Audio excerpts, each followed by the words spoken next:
The restaurant glowed beneath, golden chandeliers, as wine glasses shimmered and soft laughter floated through the room. The kind of laughter that sounds pleasant but carries no kindness. Everyone felt safe, comfortable, certain they belonged. Then the door opened. A beggar stepped inside, quiet and worn, his presence cracking the polished illusion. Conversation slowed. Eyes looked away. When he stopped beside Daniel's table, Daniel didn't even look up. "Can you move?" he said flatly. "I'm trying to eat." The words cut deeper than shouting ever could. The beggar shrank back, already erased. Then Clara stood. She didn't argue. She didn't raise her voice. She pulled out a chair and invited the beggar to sit at her table. The room went silent. Forks froze midair. Daniel laughed, embarrassed, certain this moment would pass. It wouldn't. Because some moments don't end loudly. They end clearly. And before the bill arrived, the beggar would no longer be the smallest man in the room. So ask yourself, who are you when kindness costs you something? And what would you lose if the person you loved chose humanity over you? Right in front of everyone, the restaurant glowed with soft yellow light, the kind meant to make people feel important the moment they stepped inside. Crystal glasses lined the tables, polished so clean they reflected faces like mirrors. Gentle music floated in the air, low enough to be ignored, loud enough to feel expensive. Outside, traffic hummed, but inside, everything moved slowly, carefully, as if time itself had manners. Daniel sat back in his chair, one arm resting on the table, his fingers tapping lightly against his phone. He wore a clean white shirt, the kind that looked casual, but cost more than most people's monthly rent. Across from him sat Clara, her posture calm, her eyes observant. She had learned, over time, to read Daniel not by what he said, but by the small movements he didn't notice he made. The tapping of his fingers meant impatience. The tightness of his jaw meant annoyance waiting for permission to show itself. They had been together for nearly 2 years, long enough to know each other's habits, long enough to notice what was missing. Tonight was supposed to be simple. Dinner after a long week. A quiet evening to reconnect. Daniel had chosen the restaurant himself, insisting it was classy, and not for everyone. Clara had smiled when he said that, though something about the phrase stayed with her longer than it should have. A waiter approached with menus, bending slightly as he placed them down. Daniel barely looked up. Clara thanked him softly. She always did. It was a habit she carried from her mother, who believed how you treated. People who served you said more about you than how you treated people who praised you. As they began to order, the door of the restaurant opened again. The beggar stepped inside hesitantly, as if unsure whether he was allowed to exist in a place like this. The manager noticed immediately and stiffened, already planning how to remove the disruption without causing a scene. But the beggar didn't raise his voice. He didn't beg loudly. He simply walked slowly between the tables, holding a small paper cup, his eyes lowered, his movements respectful. When he reached Daniel and Clara's table, he stopped. "Please," he said quietly, his voice steady but tired. "Anything you can spare." Clara looked up first. Her eyes met his, and she saw something familiar there. Not desperation, but restraint. The kind that comes from being refused more times than accepted. Before she could speak, Daniel moved. He slid his plate slightly away from the edge of the table, his expression tightening as if something unclean had come too close. He did not look at the beggar. He looked at Clara instead, his voice low but sharp. "Can you ask him to move?" he said. "I'm eating." The words landed heavily between them. The beggar froze. He had heard those words before, in many forms, in many places. He nodded once, already turning away, his shoulders curving inward as if folding himself. Smaller would make the rejection hurt less. Clara did not move. She stared at Daniel, not in shock, but in a quiet, searching way. The restaurant seemed to hold its breath. The waiter nearby stopped walking. The manager slowed his steps. Even the music felt distant now. "Daniel," she said calmly, "he's just asking for food." Daniel finally glanced at the beggar, his face tight with discomfort. "This is not the place for that," he replied. "There are rules. People come here to enjoy themselves, not to be disturbed." Clara's fingers curled slowly around her glass. She felt something shift inside her, something she had been ignoring for months now. The way Daniel spoke about people, the way he divided the world into levels with himself always comfortably above. The beggar took another step back, ready to leave. That was when Clara pushed her chair away from the table. The sound was soft, but it echoed louder than any shout. Daniel looked up at her, confused. "What are you doing?" She stood fully now, her movement unhurried, deliberate. She looked at the beggar, then at Daniel, then around the room filled with watching eyes. "I'm not hungry anymore," she said quietly. "At least not the way you are." She reached for her bag, not to leave, but to take out her wallet. The beggar stopped moving. Daniel's face flushed, half with embarrassment, half with anger. "Clara, sit down," he said. "You're making a scene." But she didn't sit. She stepped around the table, closer to the beggar. And for the first time that night, the distance between wealth and need disappeared. And that was only the beginning. Clara's heels clicked, softly against the tiled floor as she moved closer to the beggar, the sound steady, unafraid. She opened her wallet slowly, not with the hurried guilt people used when giving out of obligation, but with intention. The beggar watched her hands, unsure whether to hope or prepare for another polite dismissal dressed as kindness. Daniel stood abruptly, his chair scraping against the floor with a harsh sound that cut through the silence. Heads turned fully now. This was no longer background discomfort. This was a moment unfolding in public. "Clara, stop this," Daniel said, forcing a tight smile meant for the room more than for her. "You don't have to prove anything to anyone." She didn't look at him. Her attention remained on the man standing in front of her, a man who had learned to keep his expectations low because disappointment had a long memory. "What's your name?" she asked the beggar. He hesitated, surprised by the question itself. "Samuel," he replied quietly. "Samuel," Clara repeated as if anchoring him back into the world. She pulled out a few bills, then paused, slid them back in, and closed her wallet. Daniel exhaled sharply. "Good. Let's go," he said, reaching for her arm. She stepped away before his fingers could touch her. "No," she said calmly. "I'm not giving him money." Confusion rippled through the room. Even the manager stopped moving now, caught between protocol and curiosity.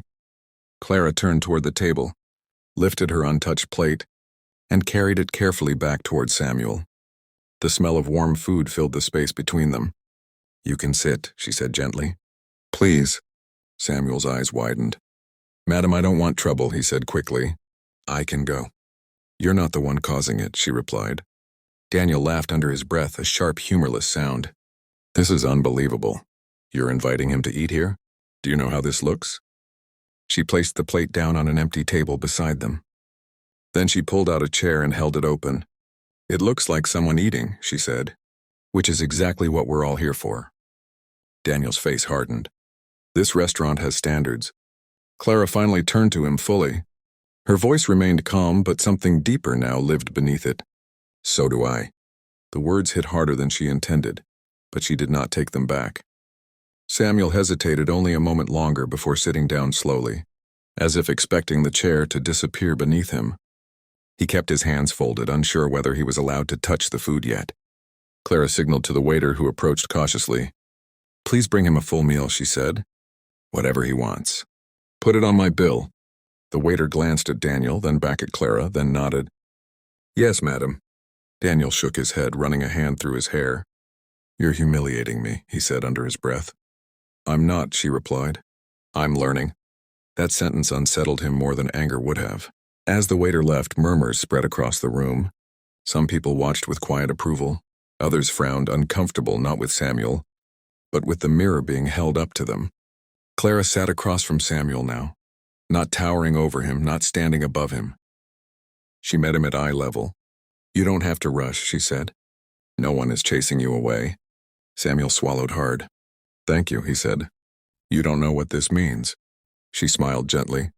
"You don't know what it means to me either." Daniel remained standing, uncertain where to put his anger now that it had nowhere to land cleanly. He noticed the way people were looking at him, not with outrage, with judgment, the quiet kind that does not shout but stays. The manager finally approached, his voice measured. "Miss, we usually don't allow." Clara stood again, her posture calm, unthreatening but firm. "He's my guest," she said. "If there's a problem, I'll leave." The manager hesitated. Losing one wealthy customer was easier than causing a public spectacle that would spread beyond the room. He nodded stiffly and stepped away. Daniel stared at Clara, seeing her clearly now, perhaps for the first time. The woman who would not bend simply because bending was convenient. Samuel's food arrived, steaming, generous, real. He stared at it for a long moment before lifting his fork with shaking hands. As he took the first bite, something shifted in the air. Not relief, not joy, truth. Daniel looked at his untouched plate and felt, for the first time that night, completely out of place. And the bill had not even arrived yet.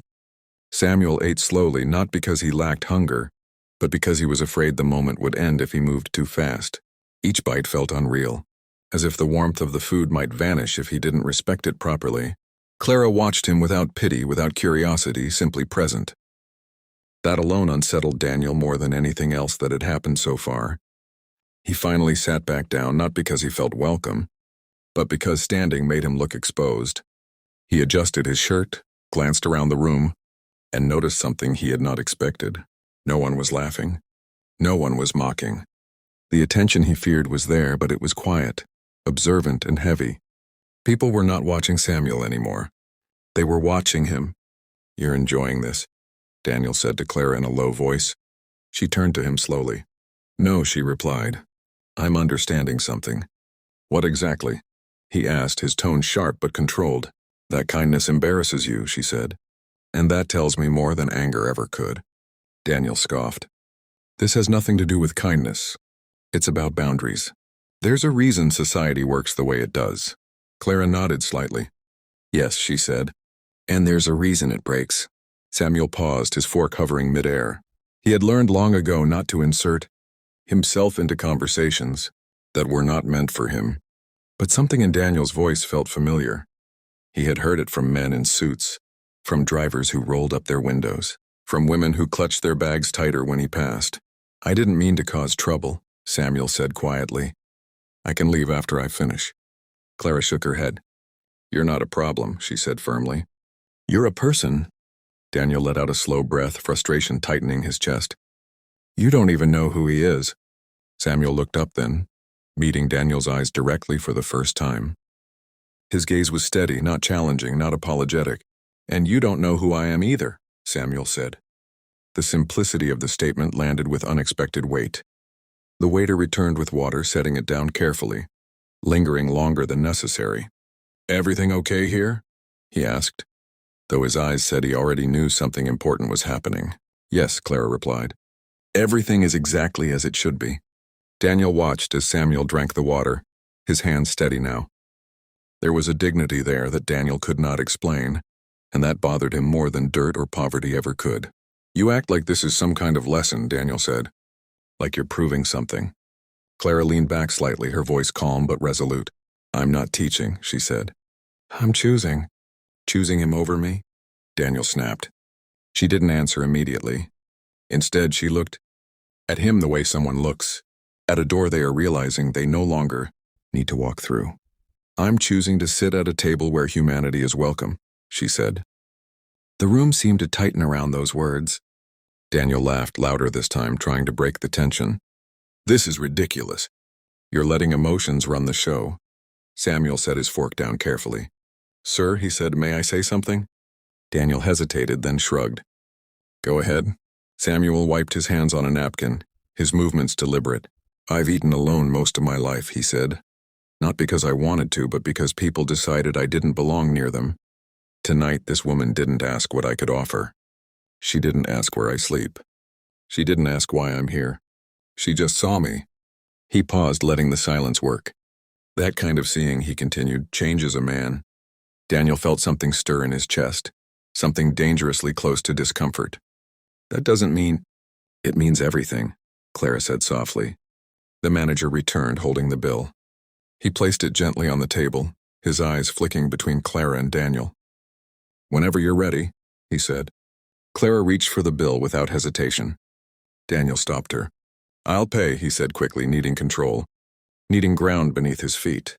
She looked at his hand over hers and gently moved it away. "No," she said. "This one is mine." She stood, pulling out her card, her movements sure.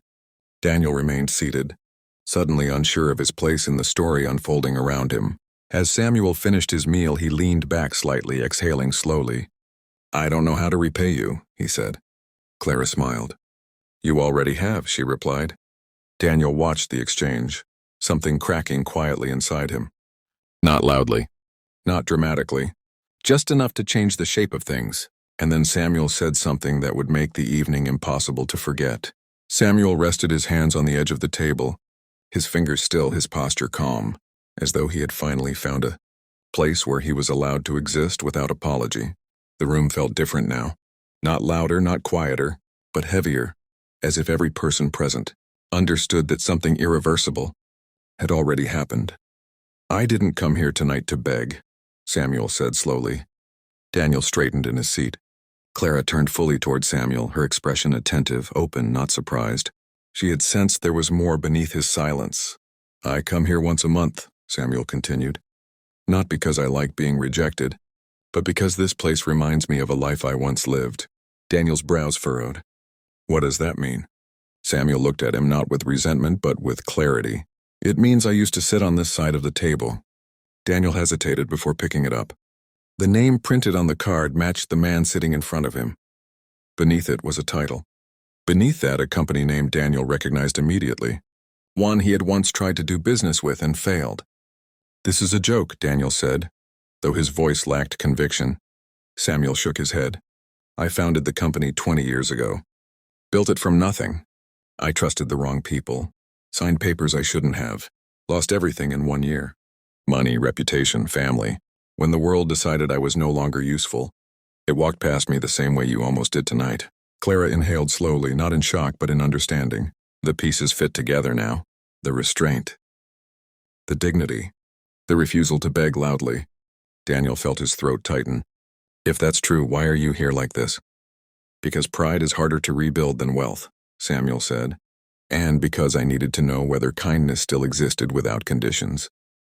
He turned to Clara. "Tonight you answered that." The manager stepped forward unconsciously, his posture suddenly respectful. The waiter stood still, his eyes wide. People no longer whispered. They listened.